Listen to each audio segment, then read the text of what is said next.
E aí vocês começam a entender o que está acontecendo. Enquanto casa que tem pão, que não tem pão, todo mundo briga e ninguém está razão. Enquanto o mundo estava subindo, o mundo está celebrando, festejando. Só nós é que estamos na bagunça aqui, na clínica de recuperação. O mundo está crescendo. A história do mundo é uma história de crescimento de 80, 90 anos. Todo mundo se reconstruindo.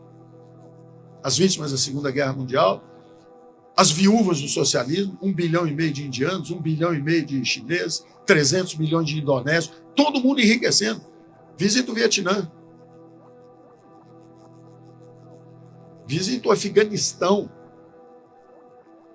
Os caras estão achando petróleo, Azerbaijão, o Uzbequistão, todo mundo furando poço, achando petróleo, comercializando, está todo mundo saindo da miséria. De repente, começa a guerra comercial dos Estados Unidos e China. Tem um elefante querendo entrar na piscina de criança. Começou a pressionar os salários no Ocidente. A classe média começa a se sentir abandonada. Os salários não sobem na França, os salários não sobem na Grécia, os salários não sobem na Itália, os salários não sobem nos Estados Unidos. A Bolsa sobe, como é um país capitalista, todo mundo tem dinheiro na Bolsa, todo mundo está feliz. Na hora que a Bolsa acaba, para a música. Então, bastou a Bolsa cair 1 ou 2 vezes, que foi pânico no Ocidente. Então, o Teorema de Stolper-Samuels diz isso. O Toyota custava $10.000. Quando eu era jovem, os carros, o sonho americano, o sonho de jovens era ter carro. E carro americano era o que todo mundo achava bonito. Era Cadillac, Oldsmobile, Rabo de Peixe, Mustang. Era só carro bonito, marca americana. Sumiu esse negócio. Acabou. O preço dos carros americanos é 70, 80 mil dólares. O carro japonês é $10.000. Esse é o teorema de equalização dos fatores de produção, dos preços dos fatores.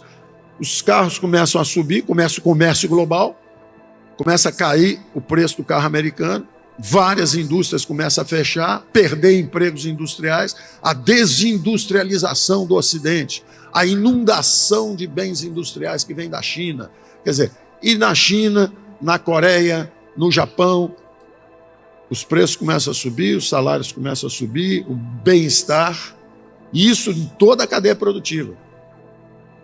No sul do Brasil, lá no Vale dos Sinos, todo mundo fazendo sapato, calçado, bolsa, começa a fechar, os próprios empresários gaúchos começam a levar as fábricas para a China e começam a exportar o sapato para cá de volta. Enquanto isso, nós botando IPI, ICMS, imposto, fazendo o contrário de tudo que eles estão fazendo.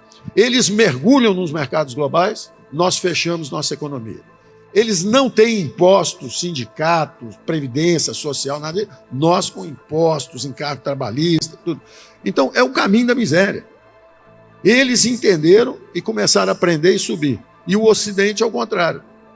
Gato gordo. Quer se aposentar aos 14 anos de idade, quer ganhar 18 salários, trabalhando 3 dias por semana. Então, o Ocidente começou a sentir pressão dessa competição global. O capitalismo é um sistema que gosta de equalizar, de dar oportunidade para quem quer trabalhar mais, quem quer estar disposto ao sacrifício. E o Ocidente começou a ficar em desconforto. E aí você começa a entender tudo. Os conservadores falam, para essa onda de imigração, estão prejudicando nossos empregos. Isso é um conservador falando. Vamos parar as imigrações. Ora, o mundo era um mundo cada vez mais liberal, indo em direção à prosperidade para toda a espécie, um mundo só, tudo integrado, sem fronteiras, um ritmo de progresso alucinante. De repente você começa um recuo. Por quê? Porque a receita socialista, enquanto eles adotaram a receita capitalista do lado de lá como vítimas do socialismo como doutrina econômica, nós fizemos exatamente o contrário. A nossa afluência, a nossa riqueza, entre aspas, do Ocidente, começou a dar mau exemplo. E particularmente a Atlântida, o continente perdido, que não é da variante anglo-saxônica. Ele é da variante continental, Europa ibérica, que era justamente onde o capitalismo tinha penetrado menos. Então, nós tentamos virar um estado do bem-estar social antes de enriquecer. O país é pobre e já quis viver como vivem os gregos, os franceses. Você vê que até os gregos andaram enfrentando problema, né? Porque aposentadoria aos 7 anos de idade também aí já é demais. Né? Então os caras estavam meio folgados demais, tomaram um chacoalha lá e tiveram que se reenquadrar. Mas é importante entender isso, porque aí você entende o quadro inteiro. Quadro inteiro. O Ocidente procurando desesperadamente a direita. Alguém tem que salvar os nossos empregos. Alguém tem que abrir a economia de novo. Alguém tem que reduzir a arbitrariedade do governo nos negócios. Alguém tem que reduzir os impostos. Alguém tem que mudar esse modelo econômico. E a democracia começa a balançar. Radical, radical. Não, radical é você que fechou o país. Radical é você que botou os impostos em 30%. Radical é você que está permitindo invasão de terra. Radical. E aí começa a barulheira a subir. Nós vivemos essa barulheira. Nós estávamos lá, o desempenho econômico do governo sendo melhor do que os lados de fora. Caímos menos do que eles, voltamos mais rápido do que eles, tivemos inflação mais baixa do que eles. E a barulheira aqui não parava. E a barulheira lá fora continua também. Então é importante entender isso. Então, simples entender uma onda de direita varrendo o mundo. Ganhando em toda parte, eu disse. Ganha na Hungria, você extrema-direita na Hungria, é direita. Ganha na Polônia. Ganha na Polônia. Ganha na Itália. Ganhou na Itália. Ganhou na França. Ganhou em Portugal. Ganhou na Nova Zelândia. Ganhou na França. Ganhou nos Estados Unidos. Só que repaginaram. Vai ter outra eleição, porque a eleição Trump-Biden já estava ganha. Aí tentaram mexer os baralhos rápido para ver se escapa, mas você vê que a onda está vindo. Ganhou no Uruguai, ganhou no Paraguai, ganhou na Argentina. Vai ganhar no Chile. Está acontecendo. Então você entende o que é. O Ocidente está em transe, o Ocidente está em crise porque o socialismo, a penetração das teses socialistas, substituição de importações, impostos, governo é que é o driver do crescimento, é o governo que vai trazer o crescimento, não deu certo. Nós afundamos 100 anos. Nós afundamos 100 anos. E o outro lado do mundo, a Ásia, fez exatamente o contrário. Abraçou o modelo ocidental e foi com tudo, o negócio subindo. Bom, encaixamos um pouco desse desconforto. E do que está acontecendo agora. E não para tão cedo, tá? Sabe que hora que vai parar? Quando a China virar para o irmãozinho, que é a Rússia, e falar assim, se comporta porque eu não estou conseguindo namorar mais ninguém no bairro. Você está fazendo uma bagunça tão grande, está atrapalhando os meus negócios. Porque o maior comerciante do mundo hoje é a China. É o capitalismo mais agressivo do mundo hoje. Salário baixo, subsídio, é um negócio de doido. Além da eficiência natural, porque os caras trabalham muito, tem custo barato, 1,5 bilhão de pessoas querendo se integrar aos mercados globais. Então é importante entender isso, porque senão fica parecendo que é uma desordem, que o mundo vai acabar. Não vai acabar. O mundo estava indo em altíssima velocidade, só que a política não estava preparada para tratar disso. A política vem depois do povo. Da mesma forma que são os estados, é o mais Brasil e menos Brasília, são os estados que estão agindo, e quanto mais recursos eles tiverem, mais a ação está próxima do povo. Uma federação feita de baixo para cima, como era os Estados Unidos, 13 colônias, cada um com sua religião, cada um com as suas, na verdade eram protestantes que tinham vindo, né, imigrantes, mas cada um com os seus próprios recursos, suas escolas, seus hospitais, seus exércitos, suas constituições. De repente se revoltam contra os impostos inconstitucionais dos ingleses. Está escrito na Constituição inglesa, no taxation without representation. Como é que você pode botar um imposto na gente? Imposto no chá, imposto no tabaco. Como é que você ousa tributar nossas colônias, se você nem nos deixa ter representação e votar no orçamento? É como se fossem os governadores falando, vem cá, que negócio é esse de você fazer essa reforma aí que puxa o dinheiro todo lá para cima, se eu é que fui eleito aqui embaixo, eu é que estou com o povo perto de mim.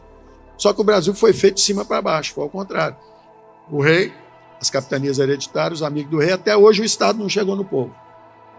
O Caiado fez um discurso forte aqui de como é que o Estado pode chegar no povo. Falar, aqui ninguém vai de terra, aqui a vida humana está preservada, bandido que mude de estado, só que ele vai para o estado ao lado, continua no Brasil rodando. Então nós temos que... Por isso que a direita está também... Se você observar a composição do parlamento, você vai ver que a centro-direita está hoje dominante no Congresso brasileiro. Ela é bem maior do que era 4, 5, 6 anos atrás. Então tem que entender o fenômeno. Esse fenômeno está acontecendo. Agora vamos entender a perturbação.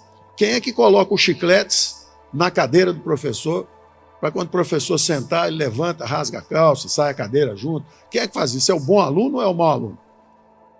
Quem é que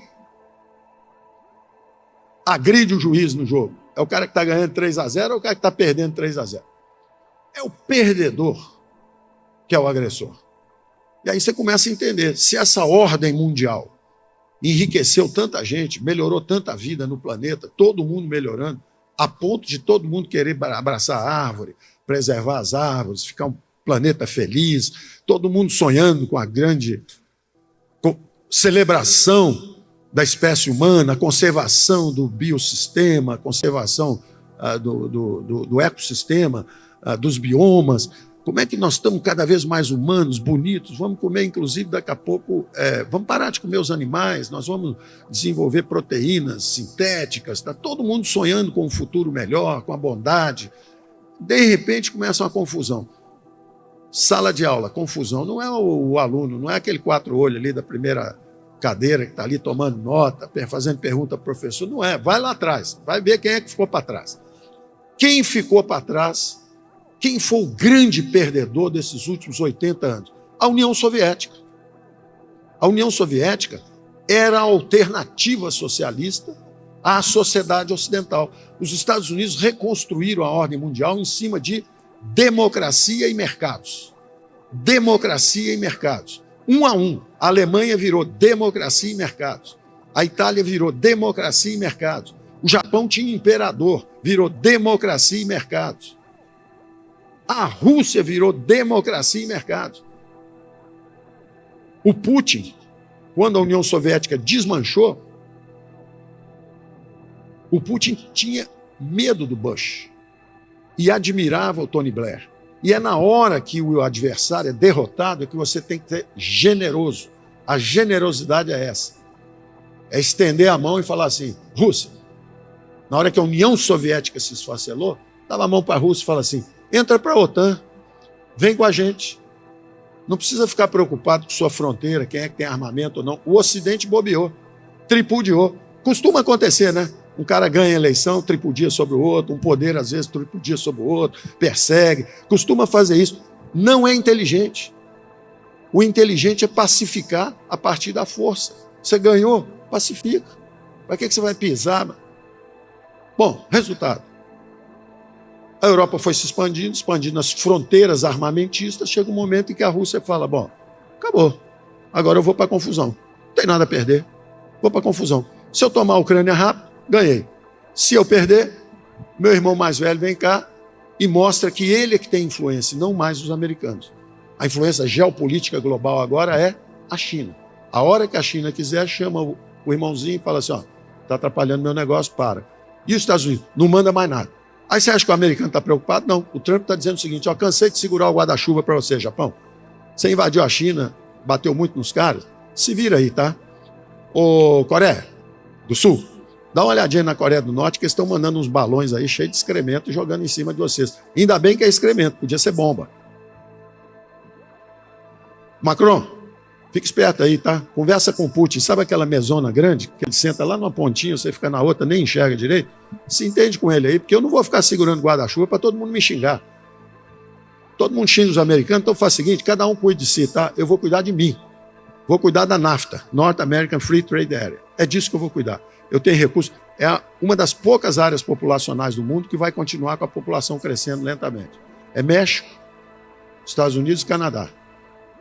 Eles estão olhando para isso. Se o Trump ganhar a eleição, ele vai olhar para isso. O resto, ó, cada um se vire aí, tá? Cada um cuide por si e Deus por todos, tá? Cada um por si e Deus por todos. Então o mundo está numa fragmentação dramática.